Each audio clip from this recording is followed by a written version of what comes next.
Miller Kopp talked after the game, and he mentioned how kind of getting that first loss out of the way isn't a positive, but how it can kind of remind everyone that anyone can beat anyone in the Big Ten. And with that target on your back, what do you think that did for your guys to kind of give them a kick in the rear, give them a boost? Well, it's not just the Big Ten. I mean, I think you can be beaten by anybody in college basketball if you don't come to play. And for sure the Big Ten, because there's so many good teams and good coaches. So, um, he's kind of right on target. We can't play like that, especially on the road. I thought we did some good things after watching the tape. Really, the night of the game, after the game, we watched it, and then on the way back, and then we watched it again yesterday with the team. And there was some good things, but I just thought we got out toughed. That was more glaring to me than anything. Mike Schumann. Yeah, hey coach, if you see this theme of teams doubling Trace, emphasizing the paint real heavy, I know you said you guys got to make shots. What other things are you focused on offensively to kind of counteract that move?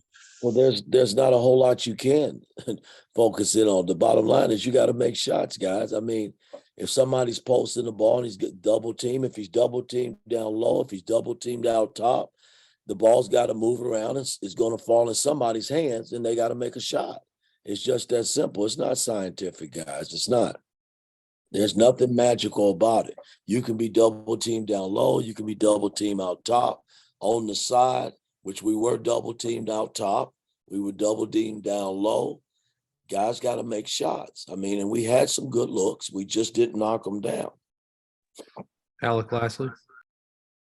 Hey, Coach, looking ahead to Arizona, one of the most efficient offenses in the country, not only shooting the ball, but just getting multiple guys involved.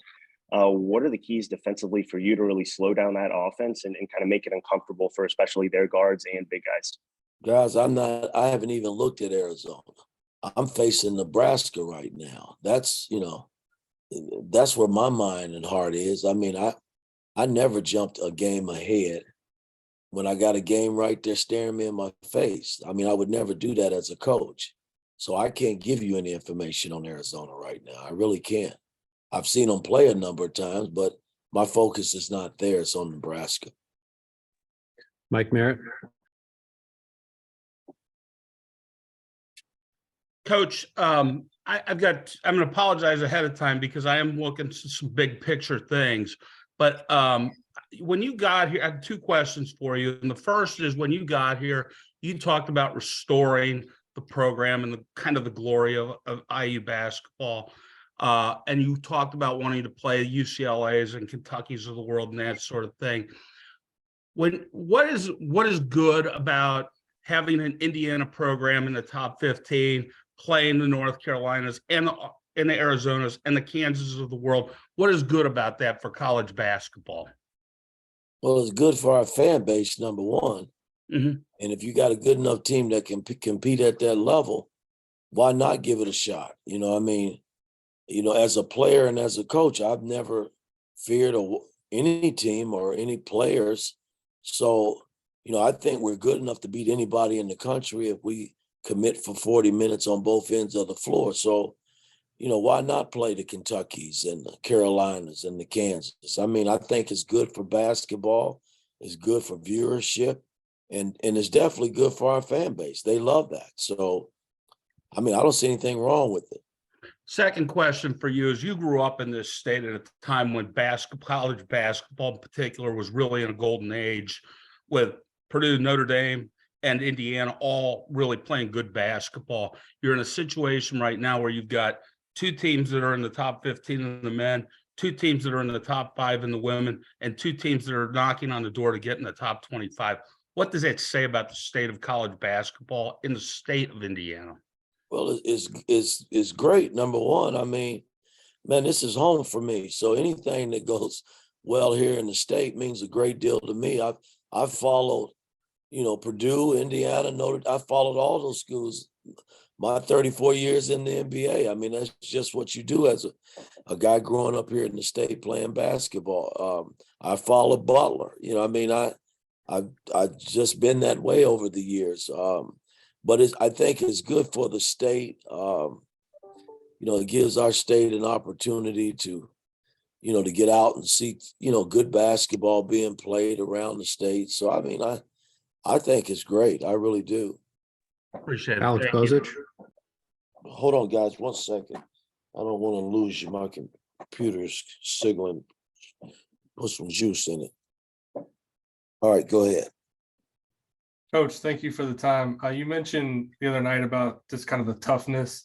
How much did that show up when you watched film on rebounding, and just in general, how much of an emphasis has that been this week in practice? And what to you makes a good rebounding team? I mean, say that again. I'm sorry, I kind of missed it because I was confused. That's okay. I'm just curious. You mentioned the toughness against Rutgers. How much of that, when you watched the film, showed up in the rebounding, and what, in your eyes, makes a good rebounding team? Well, to me, rebounding is guts and just when that ball goes up, not ball watch. You got to go find bodies to put your body on to block out. And we didn't do that. I mean, especially with our perimeter plays, and our bigs got busted a couple of times too, not, putting bodies on bodies. So, I mean, it's just effort and guts, man, because that's, rebounding is a big part of winning basketball games. And it was so glaring based on what they did to us from a rebounding standpoint. And I mean, and it started right from the start. And, we haven't been smacked in the face like that from a rebounding standpoint. I thought our defense was good, guys. It wasn't too bad. You give up 63 points on the road, you got to be happy about that. But rebounding, and we were 3 turnovers above where we normally are, but I don't think that played a major factor. I just don't think we executed against the press, because there were holes where we just didn't get the ball out quick enough, and they capitalized on it. And I mean, we've been pretty good against presses, and Trace has been pretty good against double teams. But when the ball did come out, we didn't make shots. Looking at the tape, we missed a lot of good open shots too.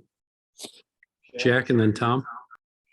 Hey, Coach. I guess with Xavier Johnson, just in the last couple of days, what have kind of been some of your conversations or messages with him just after, you had a great game against Northwestern and then kind of down performance against Rutgers? Just what's kind of been your conversations with him lately? Well, you had a great game against North Carolina, not Northwestern. But let me say this. I think the fact that, we have been training the last really 6 months now with two-point guards. And we've kind of taken the ball out of X's hands a little bit. And not having Jalen on the floor, it put it back in his hands in a dominant way, which is okay. But you got to be smart about some of the things you're doing. I think X was just trying to do too much. He kind of, to me, converted back to when I first got him. And, that's, for the sake of our team, he doesn't have to do a whole lot. He's got to do his part, but he's got to also make sure that everybody's involved, and he's not just going off on a tirade doing things that he shouldn't do. And, ain't no doubt, missing Jalen hurt, having another ball handler to take the slack off a little bit from him. But, hey, I don't know when Jalen's going to get back.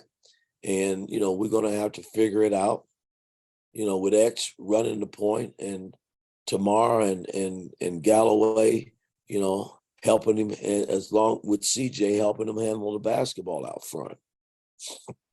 Tom, and then we'll wrap up with Tyler. Mike, I know the learning process for freshmen is always difficult and such, but now that Malik has had an opportunity to play in some of these big high profile games, what is it that you're seeing from him, not only in the games, but in learning in practice and stuff in between? And I'm sure you're hoping to get more out of him going forward, right? Well, I want much more out of him, because I think he's talented enough. He's gotten in foul trouble. The one thing I've learned in dealing with young players is getting them to understand how hard they got to play. And, it was obvious in the North Carolina game with Malik You know, I mean, he's got to play harder, and it's a process in getting them to do that. But the kid's so talented that, you know, it's hard. You can't sit him down and teach him that way. You just got to let him learn on the fly. And in doing that, you know, he's going to get in some foul troubles, and we hope not to get him in foul trouble, but he has been in foul trouble lately, and it's hampered us a little bit in terms of keeping him on the floor when we want him on the floor. Last question, Tyler. Hey, Coach. Hope you're doing well. You had just talked about Indiana getting out tough by Rutgers. Yeah, I know, you know, toughness is one of those kind of intangible things, but is there anything that you guys can do to work on that? Like any drills in practice and any things, I guess, just to get the most out of your guys in terms of toughness? It's guys, it ain't magical. It ain't. I don't know if you guys have ever played sports. You just gotta work and display it on the floor. You know, I mean, display it like we did in the Carolina game. If you look at that game and you say, well, who was the toughest in that game? You're gonna say Indiana was the toughest team. You know, I mean, they got 50-50 balls. They defended the shit out of Carolina. You know, well, it wasn't that way against Rutgers. They were the toughest team. So, you know, I mean, we've been pretty good in that area. Well, we got out toughed against Rutgers. So we got to figure out how to not let that happen again going forward. I mean, that's the key. There's nothing magical in practice that you can, you know, I can roll the ball out and say loose ball drills like Coach Knight used to do and make you get on the floor and knock the shit out of somebody, you know, and get in the loose ball. I can do all those things, but that don't mean shit to me. You know, you got to do it in the damn game when it counts. You know, that's when it counts. You know, not in practice, you know, knocking the shit out of each other, which we do. We beat up each other for almost 4 months before we actually got an opponent. Well, you know, we've had some pretty good games going forward, but it wasn't too good for us in Rutgers. And I don't like the fact that we got out tough. You know, I mean, that just take guts and hearts to go out and rebound and get 50-50 balls, things of that nature. So that's something that we got to display in the game and not just in practice. All right, Coach. Thank you. Guys, All we'll right, see guys. you